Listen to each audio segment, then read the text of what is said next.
Hello friends, welcome to defence matrix. तो एक photograph काफ़ी ज़्यादा वायरल हो रही है रशियन एयरफोर्स के Su-35 की।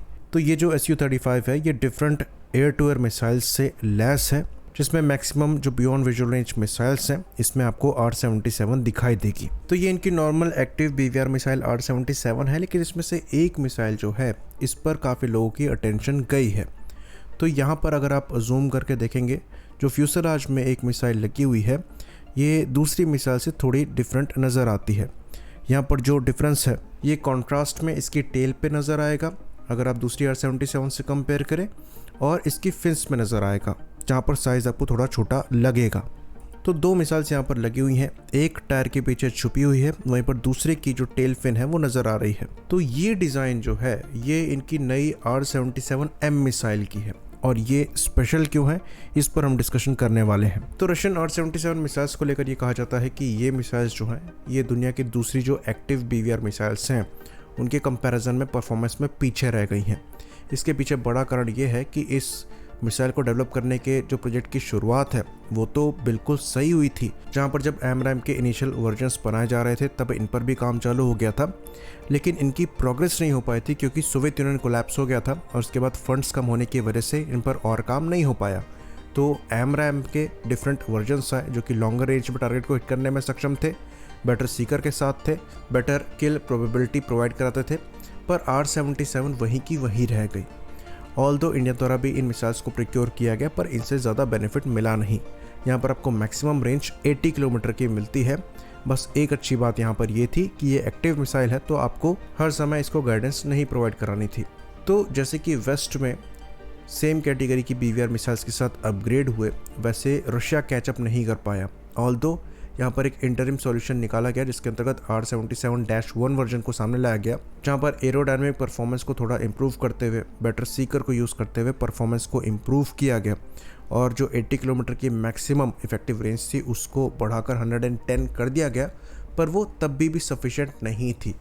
यहाँ पर आप AMRAAM के C5 वर्जन की परफॉर्मेंस को ही कैच कर पा रहे थे, जो कि ऑलमोस्ट 2 दशक पुरानी मिसाइल है। तो रशिया के लिए ये ज़रूरी हो गया था कि अब एक ऐसी मिसाइल बनाई जाए जिसको लेकर ये कम से कम जो वेस्ट में अभी मिसाइल अवेलेबल है उनको कैचअप कर पाएँ, और यहाँ पर आती है R-77M। तो ये मिसाइल Su-57 के वेपन पैकेज के तौर पर डेवलप करी गई है, और यहाँ पर खास बात यह है कि ये PL-15 की तरह ड्यूल पल्स मिसाइल है, जहाँ पर दूसरी पल्स प्रोग्रामेबल है, साथ में सीकर भी यहाँ पर AES से है। तो एक एस्टिमेटेड रेंज इसकी 190 किलोमीटर के ऊपर की बताई जाती है, जो कि रशियन क्लेम के हिसाब से जो अमेरिकन A120C7 या फिर D वेरिएंट्स हैं, जो कि इनके लेटेस्ट AMRAAM के वेरिएंट्स हैं, उनसे इसकी परफॉर्मेंस बेटर बनाते हैं। तो ये जो फोटोग्राफ निकल कर सामने आई है जिसमें ये Su-35 में लगी हुई नज़र आ रही है, शोकेस करता है कि इनको कॉम्बैट में इस्तेमाल करना चालू कर दिया गया है। अच्छी खासी पॉसिबिलिटी है कि लिमिटेड नंबर्स में इनको सर्विस में इस्तेमाल भी किया जा रहा हो। इवन यूक्रेन से एक रैकेज भी मिला है जिसको एलिज्ड R-77M का रैकेज बताया जा रहा है, यानी कि यूक्रेन के अगेंस्ट में मिसाइल्स का इस्तेमाल भी हो रहा है। अब इनसे रशिया को कोई सक्सेस मिली है या नहीं मिली है इसके बारे में तो ज़्यादा जानकारी नहीं है, पर रशिया के लिए ये BVR कॉम्बैट में एक बहुत बड़ा अपग्रेड है, और AMRAAM से ज़्यादा कैपेबल मिसाइल बना लेना एक्चुअली बड़ी बात है। तो ड्यूल पल्स मिसाइल की खास बात यह है, जैसे कि हमने बताया, कि जो सेकेंड पल्स है ये प्रोग्रामेबल है और ये आपको एंड गेम परफॉर्मेंस बेटर देती है, जिसकी वजह से हिट प्रोबेबिलिटी आपकी बढ़ जाती है और इसलिए इफेक्टिव रेंज भी बढ़ती है। इसलिए यहाँ पर मैक्स रेंज 190 किलोमीटर तक कही जा रही है। तो ये रशिया के कॉन्टेक्स्ट में एक्चुअली अच्छी न्यूज़ है।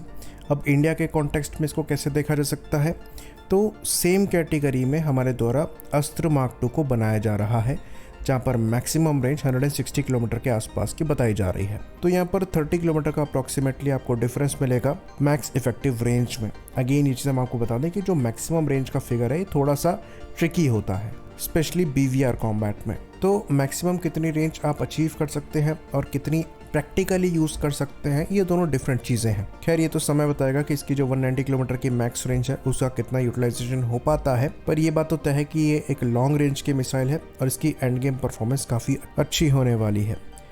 तो ये मिसाइल का दिखना एक इंडिया के लिए ऑप्शन हो सकता है, जिसके अंतर्गत जो Su-30 MKI और MiG-29 जैसे एयरक्राफ्ट में R-77 के -1 वर्जन लगे हैं उनको हम इन मिसाइल से अपग्रेड कर सकते हैं, ताकि उनके वेपन पैकेज में एक लॉन्गर रेंज की beyond visual range missile add हो सके, जिसकी फ़िलहाल हमें रिक्वायरमेंट है। तो अस्त्र मार्क 2 मिसाइल्स को डेफिनेटली एज अ स्टैंडर्ड हम बनाएंगे, लेकिन वेपन पैकेज को वर्सेटाइल करने में कोई बुराई नहीं है। और क्योंकि R-77 मिसाइल्स जो हैं ये पहले से ही MiG-29 और Su-30 MKIs में इंटीग्रेटेड है, तो इन M वेरिएंट्स को इंटीग्रेट करने में ज़्यादा इशू नहीं आना चाहिए। तो इंडिया द्वारा डेफिनेटली इस चीज़ पर विचार किया जा सकता है, और जो हमारे पास R-77 मिसाइल के ओल्डर स्टॉक पड़े हैं हम उनको M वेरिएंट से अपग्रेड कर सकते हैं। आई होप इन्फॉर्मेशन यहाँ पर क्लियर रही हो। इसी बात पर इस वीडियो को हम ख़त्म करेंगे। लाइक करिए, सब्सक्राइब करिए। जय हिंद।